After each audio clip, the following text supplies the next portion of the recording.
Artery. That's The right. right common carotid artery? Yes, yes, the right and actually also the left, which is, they're showing you the left here. So the two common carotids. So the anterior comes from the carotid, which splits at about the larynx into External and internal carotid yes. artery. That's right. And so it's the internal that goes into the carotid canal.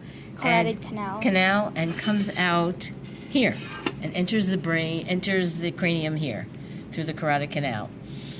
And it has two suppliers. It supplies 80% of the cerebrum with its two vessels. This one, which is this extension, which is the middle cerebral artery. Yes, right. And this one, which is the Anterior cerebral artery. Okay, so that takes care of the anterior circulation, except it's joined. The right and left sides are joined, and they're joined by the anterior communicating artery. That's right, anterior communicating. That's right. So now we are going to look at the posterior circulation, which comes from this artery here, which runs in the transverse foramina of the cervical vertebrae. And it's called which artery is that again? Cerebral artery? No, this one, it goes through the vertebrae. It's the vertebral artery. Right, it goes through the vertebrae, artery. goes within those transverse foramina, and it's the vertebral artery.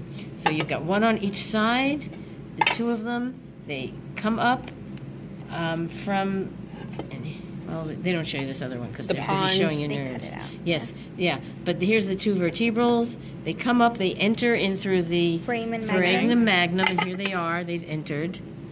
And then they join at the level of what you said, the pons, at the level of the pons, and they join to form the basilar artery.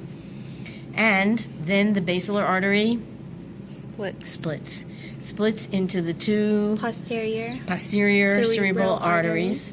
That's right. So that takes care of the posterior part of the cerebrum. So we've done the anterior with the anterior cerebrals, the middle cerebrals. Here are the posterior cerebrals. But this all joins. It's all sort of becomes one, so if there's a little bit of a deficit on one side, on one part, you can get it from the other. And this joining is by the two communicating. Posterior communicating, which leaves the posterior cerebral, and it joins the middle cerebral.